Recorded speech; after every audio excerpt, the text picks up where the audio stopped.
દીકરી કે વહુ, ભણેલી ગણેલી છોકરી જેને પિયર માંગ ભણવા અને લાડ કર્યા સિવાય કંઈ ના કર્યું હોય, મમ્મી પપ્પા ભાઈ બહેનને એટલી લાડવાહી કે કોઈ દિવસ એને નીચે પલંગ કે સોફા પરથી પગ નીચે ના મૂકવા દીધો હોય, પાણી માંગે તો દૂધ આપે, સવારે કોઈ વસ્તુ માંગે ને સાંજે તો હાજર થઈ જાય એની આગળ. એટલા લાડકોડથી ઉછરેલી છોકરીના સગપણની જ્યારે વાત જોવા માંગ આવે ત્યારે છોકરાવાળાને સારી સંસ્કારી ભણેલી ગણેલી અને કામ કરે એવી છોકરી જોઈએ, કેમ કે છોકરાને સરકારી નોકરી જો હતી. છોકરાને એ વાતનો સેજ પણ ઘમંડ નથી હોતો, પણ છોકરાની માંગ જ્યારે સગપણ કરવાની વાત આવે ત્યારે તો કે અમરે તો ખાલી બને જાણ સારી રીતે રહે એટલે બસ એક કામ ઓછું કરશે તો ચાલશે.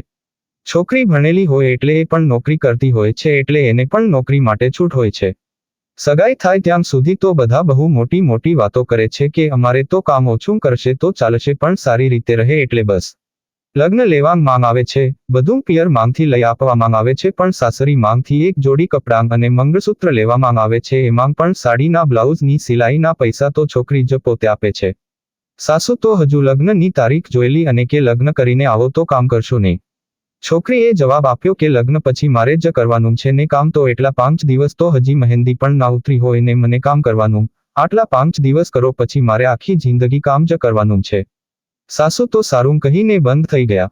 5 દિવસ પછી પિયરથી તેડવા આવવાનો રિવાજ, ભાઈઓ આવે તેડવા, એમાં પણ સાસુને એમ કે આટલા બધા આવશે તેડવા માટે.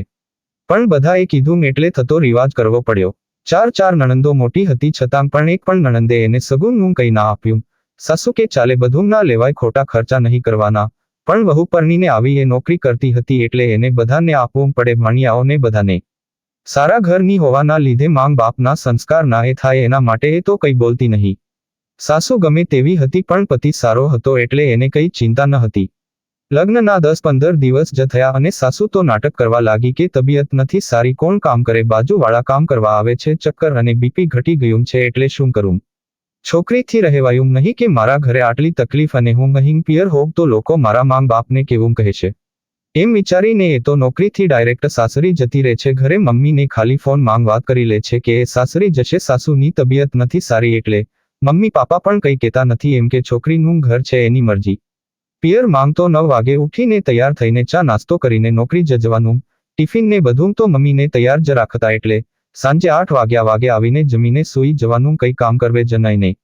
પણ આ તો સાસરું કહેવાય. પેલા જે મોટી મોટી ફેંકતા હતા એ સાસુ સવારે 8:30 વાગે ઉઠતા, એમને ચા તૈયાર કરીને ઘી વળી રોટલી ગરમ બનાવીને આપવાની, સવારે 6 વાગે ઉઠીને કચરા પોતા સાફ સફાઈ કરીને પતિનું અને એનું ટિફિન બનવાનું, એ પણ એકલા જ હાથે.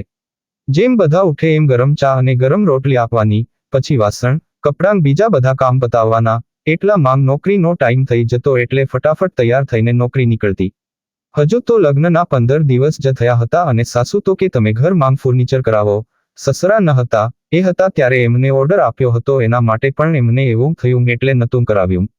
કપડાં કોઈ દિવસ ધોયા ન હતા એટલે ફાવતું ન હતું, તો એને વિચાર્યું કે વોશિંગ મશીન લઈ લઈએ, પણ એના પૈસા કોણ આપે. સાસુને વાત કરી તો કે જેને તકલીફ પડતી હોય એ લાવે, અમે તો અત્યાર સુધી જાતે જ કર્યું છે કામ. નોકરી અને ઘરનું કામ એમાં કપડાં એટલા બધા થતા તો થાકી જવાતું હતું એટલે ના છૂટકે એને જાતે મશીન લેવાનું વિચાર્યું અને લઈ પણ આવી.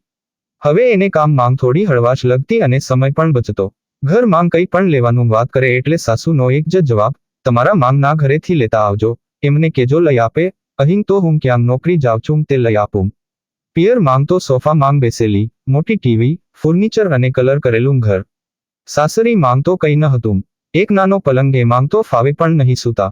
લગ્ન માંગ મોટી બહેનો એ અલગ અલગ વસ્તુ ગિફ્ટ માંગ આપવા કીધું, નાની હતી એટલે એક બહેને સોફા સેટ આપ્યો, બીજીએ ડ્રેસિંગ ટેબલ ટીપાઈ બધું આપ્યું. બેડ માટે બહેને પૈસા આપી દીધા કે તને ગમે એવો તું લઈ આવજે. પછી સાસરી માંગ નાનું જૂનું ટીવી હતું ને પણ બગડી ગયું એટલે સાસુ પાછળ પડી ગયા કે ટીવી વગર આખો દિવસ શું કરું, ટાઈમ જ નથી જતો. બધા આવે એટલે એ જ વાત કરે કે આખો દિવસ બધા નોકરી જતા રહે એટલે ઘરે એકલી જ હોઉં છું તો ટીવી વગર શું કરું. નવી લાવી છે પણ હવે ક્યારે આવે. ના છૂટકે પછી એને 42 ઇંચની ટીવી પણ લીધી, એમ કે સાસુ ખુશ રહેશે. ઘરે પણ એવા સંસ્કાર આપેલા કે સાસરી માંગ સાસુને બધાને ખુશ રાખવાના. શુક્રવાર આવે એટલે સાસુ રાતે જમવા બેઠા હોય ત્યારે ચાલુ કરે કે રવિવારે તો બહુ કામ છે, બધું સાફ સફાઈ કરવાની છે, ધૂળ છે, પડદા ધોવાના બાકી છે, કની ન કની ચાલુ જ હોય કામ કરવા માટે. એક રવિવાર આવતો હોય રજાનો, એમાં પણ શાંતિ ના હોય કે આજ તમે ફરવા જાવ કે બહાર જાવ ફ્રેશ થવા. આખું અઠવાડિયું તો નોકરી અને ઘરના કામ માંગ થાકી જતા હો. નવા નવા લગ્ન થયા પણ માઉન્ટ આબુ 3 દિવસ ફરવા લઈ ગયા એ જ. એમાં પણ અડધો ખર્ચો એને કાઢ્યો હતો. એ પછી કોઈ દિવસ કોઈએ કીધું નહીં કે તમે ક્યાંને ફરી આવો. થોડો ટાઈમ થાય એટલે સાસુ છોકરીઓને ફોન કરીને બોલાવે, આવી જા. બહુ ટાઈમ થઈ ગયો છે ઘરે રહેવા માટે, આવો. જમાઈને ભાણિયાને બધા ત્યાં કામ કરીને થાકી ગયા હશો એટલે. નણંદ પણ આવી જાય ભાણિયા લઈને રોકાવા માટે.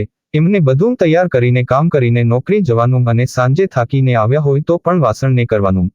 સાસુ તો કે મારી છોકરી બપોરે કેટલું કામ કરે તે આખો દિવસ થાકી જાય. એમની દીકરી ઘરે બેઠા થાકી જાય પણ વહુ ઘરે કામ કરીને જાય અને સાંજે આવીને કામ કરે તો પણ ના થાકવી જોઈએ. બધું કામ પતાવીને સવારની તૈયારી કરવાની, સુવાની તૈયારી કરે એટલે સાસુ બૂમ પાડે, ભાણિયાઓને દૂધ ગરમ કરીને આપો.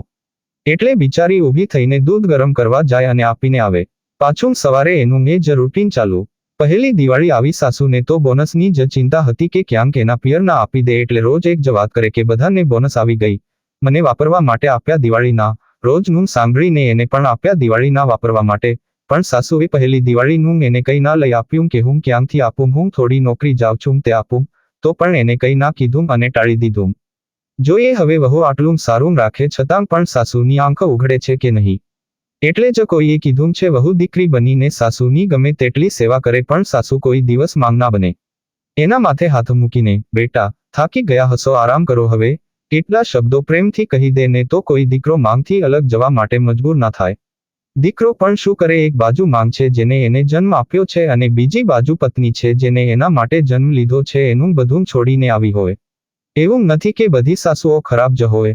મારા મમ્મીની જ વાત કરું, એ પણ એક સાસુ છે પણ મારા ભાભીને કોઈ દિવસ વહુ જેવું લાગવા નથી દીધું. જેટલું પોતાની દીકરી માટે લાવે એટલું જ વહુ માટે પણ, અને જેમ દીકરીઓને રાખે એમ જ વહુને પણ. એટલે અમુક ઘર સુખી હોય છે એક પરિવારની જેમ અને અમુક ઘરો માંગ બધા જુદા થઈ જાય છે. ઘરના મોભી માંગ જ પ્રેમ અને એકતાના સંસ્કાર ના હોય તો એ ઘર કદી આબાદ ના થાય. માટે જ કહું છું, દીકરી હોય કે વહુ એક સમાન માન અને સન્માન આપો, કોઈ દિવસ તમારા ઘર તૂટશે નહીં અને દીકરા પણ ખુશ અને સુખી રહેશે.